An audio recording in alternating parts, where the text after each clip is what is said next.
on the NewsChannel 5 network. This is Score on Business. Hey, welcome to Score on Business. I'm Pete Hendricks, your host for today. Hey, if you want to check out what I've been up to, check out hendricksclassics.com, and we'll give you some resources to get your business started in a little bit. But let's get to our first guest, Jason Palmer. So Jason Palmer has been a CIO for many years and has worked in technology for over 20 years at companies of all sizes, from Staples and UPS, MyOfficeProducts, and Office Depot to much smaller companies.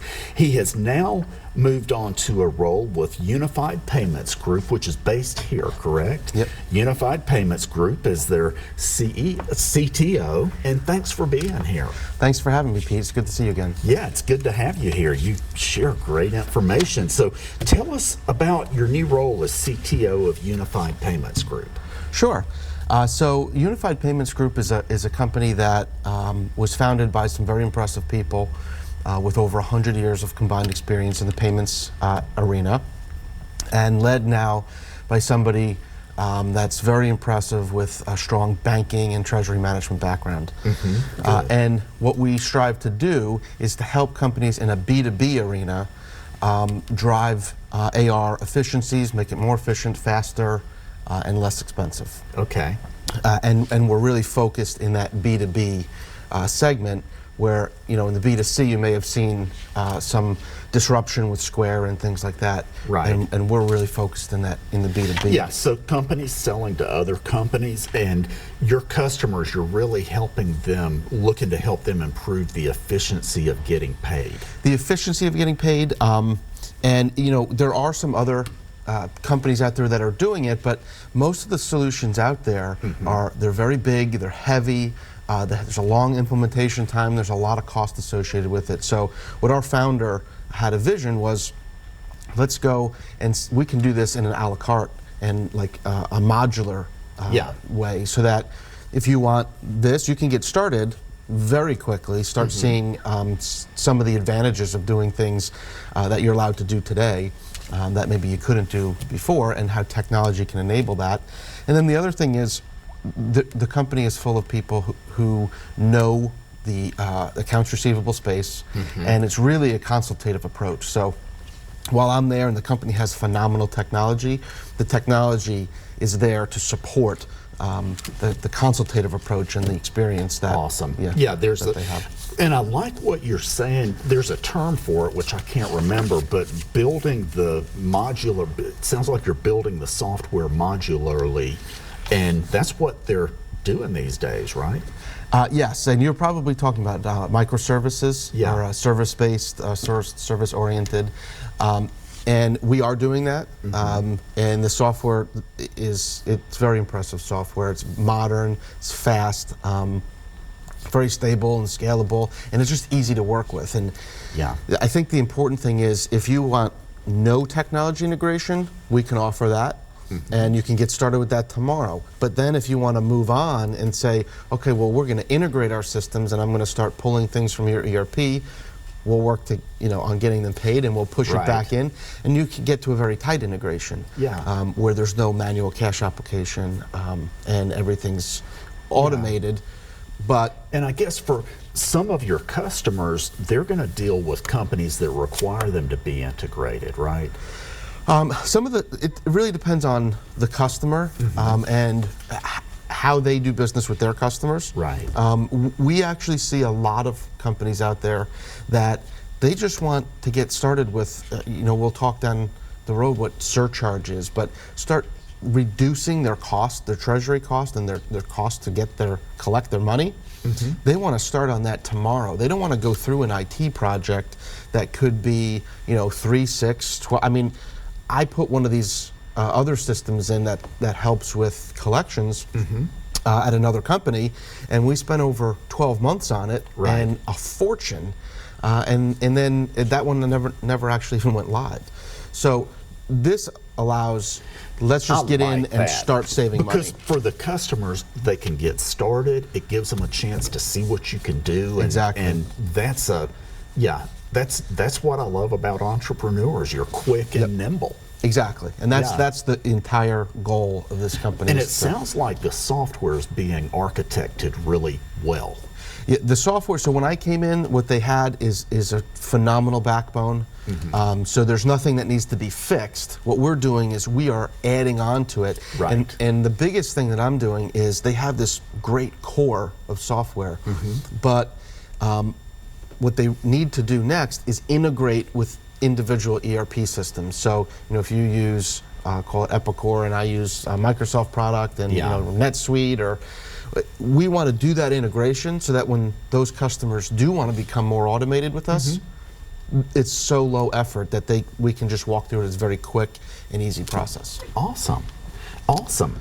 So let's touch bases to companies that are on the small and medium size. How should small and medium businesses use technology to help with accounts receivable? So about 90% of B2B payments still involve paper in some way, which is amazing in the year 2020. That I may send out an invoice in a PDF form, and at the other end they print it out, or maybe they don't. They send it around, but then they send you a paper check. Our goal is to get rid of the paper. Yeah. And it's not just for work. That's not the only way that you can make things more efficient, but we really want to get rid of that paper. No. I had a customer who purchased product before Christmas, and they said, "Oh, we'll get you paid quickly." And so I sent them an invoice as a PDF, and 90 days later, they're like, "Oh, we're sorry, we got we had a super busy Christmas," which I'm glad for them, but that's Right. what you're trying to get rid of. We want to get rid of that, and then the other thing that comes with a lot of companies think, "Oh, well, I've taken a paper invoice, turned it into a PDF, and now I have an electronic invoice."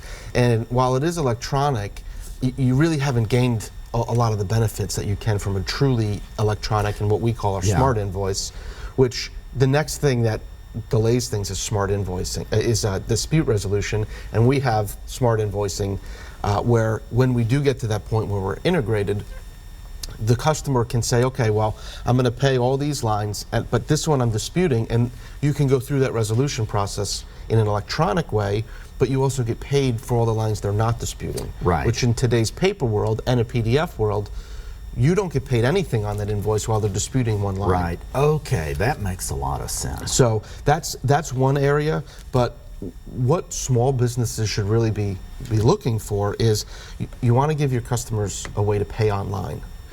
There's a surprising number of businesses that we go into that they don't offer a way the customers to call and give a credit card, or they don't even take credit cards. So that's the next thing is you should be taking credit cards, Yeah. and the number one reason that people don't take credit cards is the cost of processing them.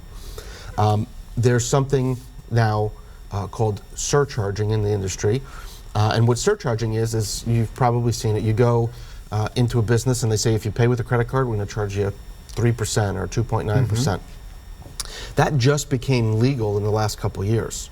And when I first walked in, just being a technology person, and I walked in and I'm talking to these guys from Unified, and I said, well, how hard could that be? I just have to add 3% to every transaction, so that's not anything special. And then they started explaining to me the laws around it, what states you can do it in.